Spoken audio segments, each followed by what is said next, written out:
We are in a series going over every book of the Bible in the next 9 months. And I've encouraged you guys to read along.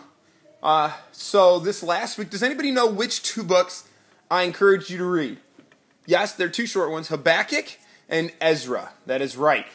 So let's see a show of hands. Who had a chance to read it? I don't expect anybody. Maybe you're going to read it after we talk about it. One of the things, oh great, I'm glad somebody actually read it. So the rest of you, I could pretty much say anything I wanted to about Habakkuk, because you don't have a clue what's happening. Just kidding. I'll try to stick to the facts. Habakkuk is an excellent book, and we're going to get there in a minute, but those who come up here and do an overview, I've asked them to tell a little bit about themselves, and so I want to tell you, since you guys already know me, I figured I would pick at least one story that you may not have heard before. And one of the things that I liked to do as a child was ride motorcycles. I still ride a moped today. I enjoy it. But the reality is when I was about 10 years old, I was over at my friend Adam's house, and we were racing. And if you know what a two-track is, it's kind of like where there's like these two places where the tires go in a car, some grass in between, and it's usually just enough room for a car to get through. We were racing down this two-track, and he had gotten in front of me, and I was shifting into fourth gear, probably topping my motorcycle out at about 30, maybe 35. And I pull off into the weeds, the hay area of the field, and I hit a cement block, and I am a projectile. It was a great accident, had a helmet on. I was incredibly protected, and but I still had to go to the hospital, and it was quite an adventure. And I still see Adam to this day. We're still friends. We still laugh about that. There's some other good stories that go along with that accident, but I'll tell you those later. Let me jump in to the book of Habakkuk. First of all, I've titled this "How to Be Happy." Habakkuk starts with an H. The word happy starts with an H. HH. Habakkuk happy. Because Habakkuk goes from extreme unhappiness to extreme happiness throughout this book. Let me start with an outline of the book Habakkuk. It's pretty easy. It's only 3 chapters. You could probably read this and get this out yourself. The ESV does a great job with its headings, but it basically goes, Habakkuk complains. It's a little more than complaint. It's like an anguish. Like some commentaries use the word lament, or an older word that would mean like complaint with extreme emotion. So he complains. He says, and then God responds, and then he complains again, and then God responds, and then there's this little a little woe type of thing where it's like, man, watch out if you do this. And then he prays to God. And really the thing really just turns over completely. It's a really, really neat picture. But that's kind of your outline. Chapters 1 and the second half of 2 is complaint and response. The next part is that woe and then that prayer. It's the gist of it. Now let me talk a little about the context. Let me say this. Habakkuk was a prophet. He might have actually prophesied around the same time as Jeremiah. Or he might have heard Jeremiah's prophecies, and this would have been his. Now, a lot of times in the prophets, it is God talking to the prophet, and then the prophet going and talking to the people. And we hear a little bit of that interaction. We hear about both interactions. And so I will turn around, demonstrate listening to God, then turning forward and talking to the people. A little bit different is this situation is all turned around. It is all Habakkuk and God. Habakkuk and God. Habakkuk.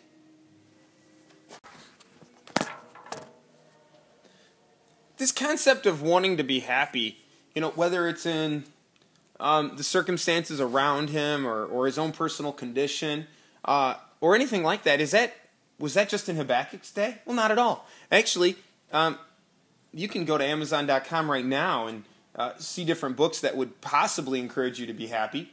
You could buy them. I don't know if they'll make you any happier, but I don't see you guys picking up books to be happy. But I do see you do things that you think will produce happiness in your life.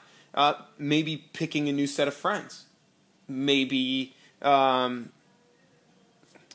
maybe becoming the greatest at a certain specific sport. Maybe you think that'll make you happy. Maybe a relationship with a guy or a girl. Maybe some sort of drug abuse. Maybe winning a popular friend. That would somehow satisfy you and make you happy. I'm talking about happiness, and you might be thinking, Dave, I didn't think Christianity was all about being happy. Being human is all about being happy. One person says it this way.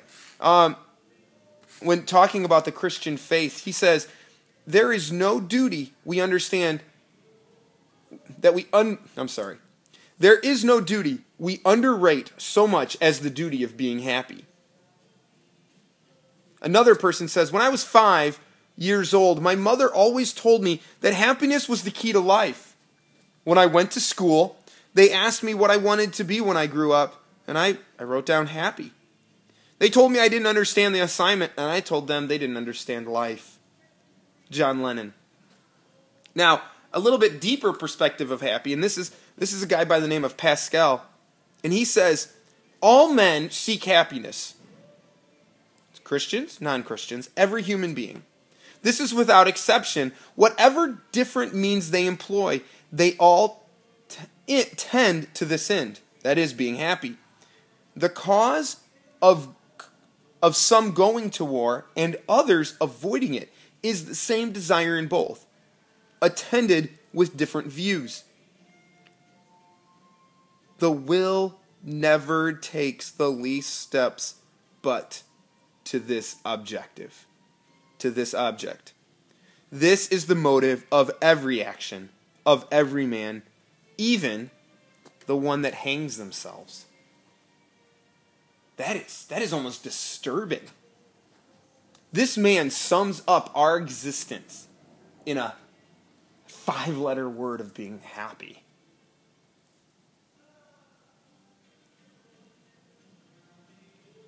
So, you were designed by God for this. This isn't a surprise. This isn't a 20th century product of our society. This is how God has made us. It is, and He has designed us to be permanently satisfied in Him, to be abiding in Him, to have that joy that we were made for in Him. That's a big deal. And I hope you understand that. So when you function in these actions of wanting to be happy, you're doing what God's designed you. But here in Habakkuk, we see an unhappy man as he looks at the conditions around him. And he's taking that to God and saying, where are you? Why are you not coming? What are you pursuing your happiness for?